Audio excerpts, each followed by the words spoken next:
What's going on, guys? It's Uniform History, for short, coming to you with our first box break video. All this recent hype around collectible cards like baseball, basketball, Yu-Gi-Oh, and of course Pokemon made us realize that it's time to shift gears a bit and start looking at not only uniforms and gear, but also collector's items. What a better way to do that than to start off big by opening not one, not two, but every single vintage Desert Storm trading card set out there. That's right, it was no easy feat, but just about all the ones you can buy were bought.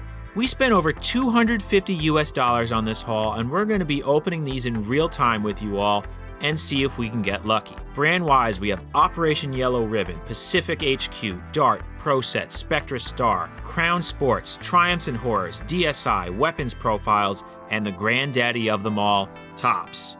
And, as an added bonus, we have the extra rare Topps Operation Enduring Freedom box. That's right, your eyes aren't deceiving you. Still can't believe we managed to get our hands on one of these. This vintage set was released in an extremely limited run back in 2001. Will we pull that rare Bush calls New York City Mayor Giuliani card? Or maybe Britain's Tony Blair, a staunch ally? Oh man, I'm so excited, but first, let's take a moment to appreciate all these packs and boxes. I mean, just having them all together at the same time in one place, wow. Just wow. Now, most of these cards are at least 30 years old, and as you can tell, a few are out of their original packaging, but still in pristine and complete condition. They've come a long way, and we have numerous boxes, dozens of packs, and hundreds, if not thousands of cards to look at. So let's start breaking and opening these guys up. Okay, so to those who haven't clicked away from this video out of lack of interest or shock, it should be known that this is an April Fool's Day video, something we've been doing on this channel since its inception. This year, we went a little out of the way by covering something that doesn't really fit into the category of uniforms, props, costumes, or really anything we've covered in the past. But much like Militaria in general, these cards have left a rather interesting mark on the collector's world, and not a whole lot about them is known beyond that many simply know they exist. We aim to address that. Believe it or not, these cards were as popular as Pokemon about 5 years before Pokemon was even created, and are arguably an indirect cause of it due to the evolution of the collectible cards seen around that time. They have a very unique story that is both tethered to the Gulf War, as well as the start of trading cards that broke off from more common topics like baseball, basketball, and American football. So we're actually going to open these packs and boxes up and talk a bit about the numerous series and companies, and then dive a little into why they were made, what kind of social impact they left, and why they never really stayed relevant like many other collector cards out there. Plus, a lot of them depict camouflage, uniforms, equipment, and gear, so it still kinda counts. Okay, so first up we have the AMA Group's Operation Yellow Ribbon pack. These were seen in individual boxes consisting of 60 cards. Additionally, certain holographic chase cards were seen that simply had a reflective border around it, as well as prototype cards that shared similar names but saw images changed along with a different ribbon style and a banner that stated prototype. As you can see, there were 4 holographic and 10 prototype cards. The whole idea behind these was to focus more on the actual troops, as it was tethered to the idea of the yellow ribbon. Around the world, the symbol of this ribbon has different meanings, ranging from protest to awareness, and in the case of the United States, support and the advocacy of bringing people home. Though it has its origins way back in the late 1800s with many cavalry units who would wear yellow handkerchiefs, its primary one, as far as an actual ribbon goes, started during the 1979 hostage crisis in Iran, and was reintroduced during the Gulf War with the idea of supporting troops and ultimately bringing them home safely. All in all, these cards are a bit more personal, as many of them have information and short biographies of various military personnel, and portions of the original sales went to Operation Yellow Ribbon. They also had these pretty small but neat binders you could use to store them. Next up we have Virginia Hobby Supply's Crown Sports cards. Seen in small numbers, this company released 2 different series. Their stranger cartoon-based one simply referred to as the Desert Storm card collection, and their Forces series of cards. Starting off with the cartoon ones, these were originally released in 2 sets, one with 9 cards and the other with 10, with the 2 sets along with a checklist card being released all together afterwards. These cards see a camouflage border surrounding various caricatures of prominent leaders, politicians, and military officials engaging in absurd actions and situations. Their second series, known as Force series, are a bit harder to find now. They appear to have been separated into 3 sets: Land Force, Sky Force, and Sea Force. Each of these featured illustrations of various military vehicles and crafts, along with cards of President Bush and Colin Powell.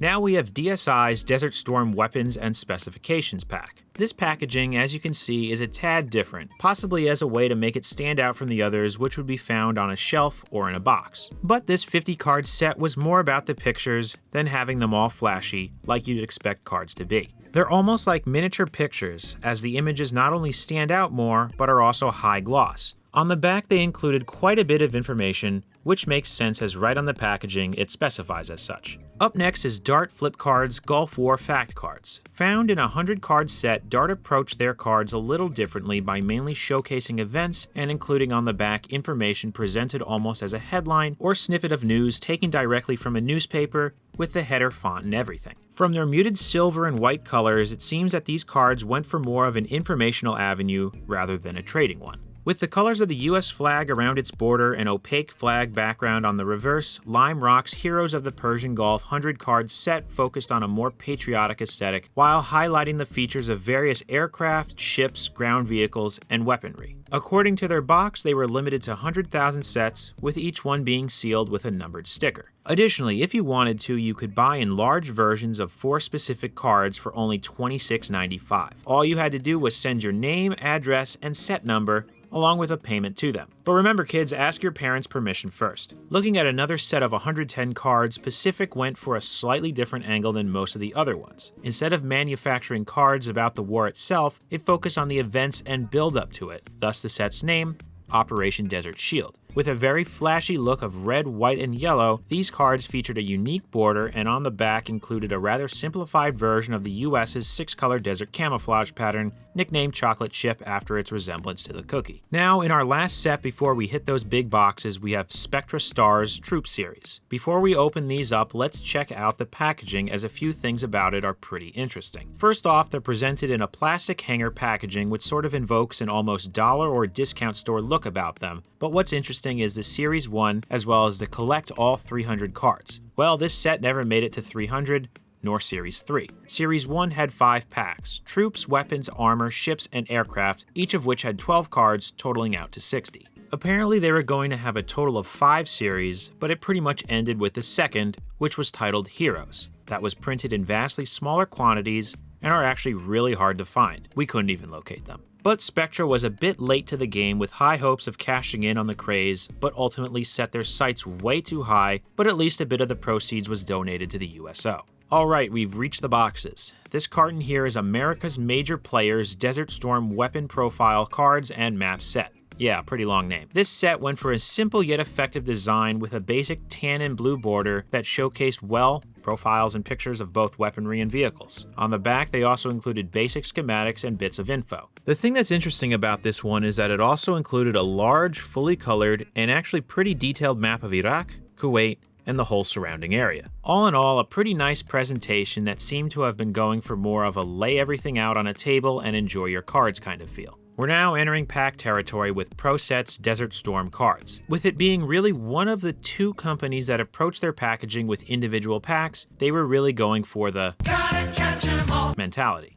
Made up of 15 categories comprising of 250 cards that range from geography to governments, intelligent files to military assets, ProSet's series was one of the most extensive, covering much more than just the ground forces or leaders of the coalition forces, as it also highlighted many of the countries involved, what said countries' governments were like, and so on. Additionally, according to the packaging, 100% of the profits benefited Desert Storm veterans' families. Onto this big guy, which is Manning's Triumphs and Horrors of the Gulf War trading cards. This box alone weighs quite a bit, but the set itself was only made up of 50 cards. This one stands out from the others as it is actually a bit graphic with some of the imagery shown, if you haven't already guessed that based on its name. These cards approach the topic more around events that transpired during the war both on a large and small scale, with the descriptions being short and to the point. For whatever reason, a portion of the proceeds from sales went to the Feinstein World Hunger Center, which had the goal of preventing and ending world hunger.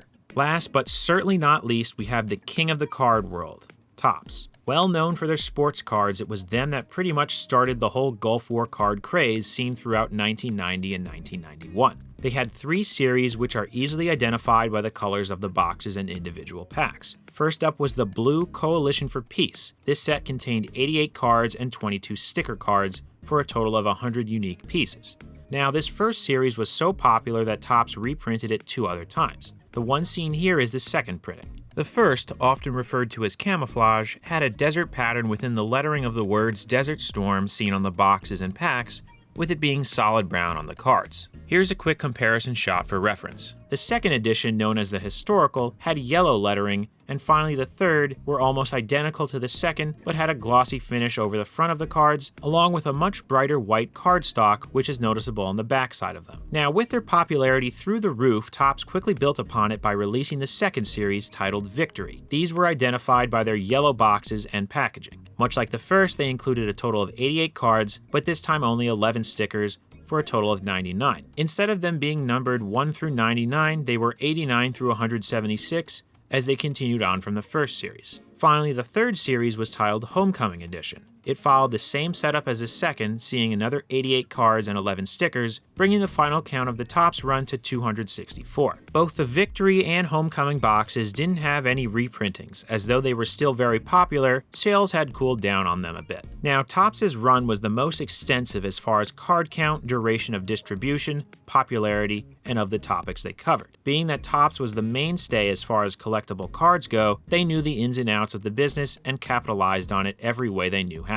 One great example of this was of how the backs of some of the stickers found in the 3 series doubled as puzzle pieces that when put together showed a much larger image. Only downside to this was that they didn't fit the conventional 9-pocket page many used to store cards. Also, it's worth noting that there appeared to have been some copper-colored metal cards seen to some extent. Not much about them can be dug up, but they were likely a part of a collector's set or series of some sort. The ones we could find info on were of leaders such as President Bush and General Schwarzkopf. Today, they are perhaps the rarest and most expensive of all the Gulf War cards. To end off this unboxing portion, we have a little bonus box of sorts. This is Topps' 2001 Operation Enduring Freedom series. It seems that they assumed lightning would strike twice as they created this set in 2001 to try and capture the same thing they had going during the Gulf War. However, that didn't really work out. Though the same recipe was almost there, the problem was the taste around it was different. Anyway though, at the start we said these were super rare and collectible, which is kind of true as they were made in a lot smaller quantities, but they don't really command a large value. Anyway though, let's jump into the history. Alright, so to preface this, it should be known that trading cards in one way or another have been around for well over 150 years. Their origin started with cigarette packs and candy where cards of all sorts were often placed, usually promoting a product or showing something that said user may find of interest. From there, it would catch on to baseball and other sports as the decades progressed. From roughly the 1930s until the 1980s, the dominant form of trading cards were sports-related. Though ones that showcased things like movies, musicians, TV shows, and so on were being printed, they didn't really take off until the late 1970s or so. Seeing the jump in popularity and profits, companies began producing cards that covered anything and everything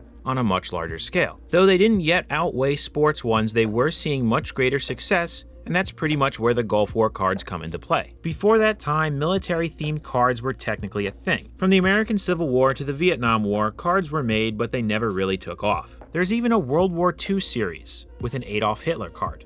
Yeah, it can get a bit odd. Anyway though, when 1990 hit and Iraq invaded Kuwait, a large portion of the world responded. Led in a big way by the United States, a coalition of nations was formed to initially stop Iraq from invading Saudi Arabia and then eventually drive them out of Kuwait. This conflict, though a short one, was very significant to much of the world for a number of reasons. To start, it was really the only conflict since the Korean War that saw dozens of nations involved, many of whom believed that it was a justified reason to send troops into direct combat. Additionally, it was the first war that was televised in a major way. Though other conflicts before it had news and media coverage, the Gulf War was constantly being reported on almost around the clock. There was little delay between the battlefield and people's TVs. And finally, on the United States' home front, it launched the public into a new state of thinking. It turned the attention of Americans towards international events, all while bolstering patriotism and support for the military. So when you take a business like trading cards who are in the midst of expanding the themes and topics of their cards with a war that has international attention and Americans attaining a new sense of patriotism, it was only a matter of time until someone would make the conflict collectible. And that was pretty much what Topps did. Being one of the most well-known and successful trading card companies,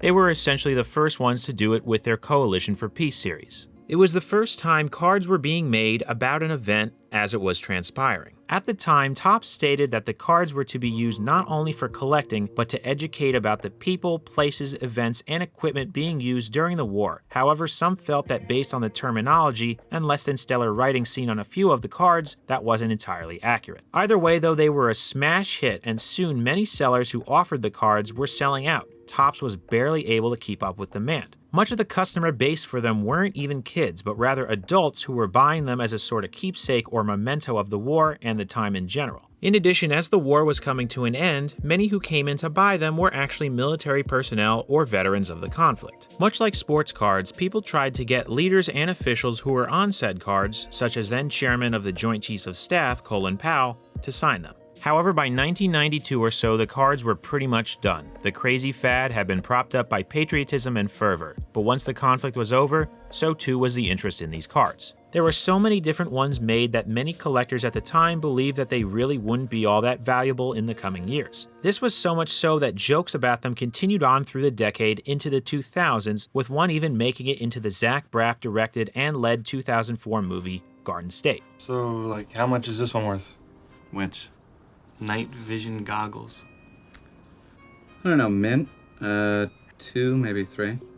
Dollars? However, collectors' cards that weren't baseball or sports oriented continued to grow in popularity. The Gulf War cards show that even something as short-lived and as real as a war in the Middle East could send collectors running to the stores to buy whatever they could get their hands on, thus sending profits through the roof. This in part helped cause a new look at collectors' cards, and only 5 years later, Pokemon came to be. So, one could argue that the Gulf War and these cards indirectly caused the creation of Pokemon and really many other collectors' cards we see on the market, be they new or vintage ones that are going for untold amount of money as of early 2021. However, as mentioned, in 2001, Topps tried to recapture their success with their Operation Enduring Freedom cards. If you put the elements of the Gulf War and the early years of the global war on terror next to each other, they share a few similarities that likely were the justification of these cards' creation.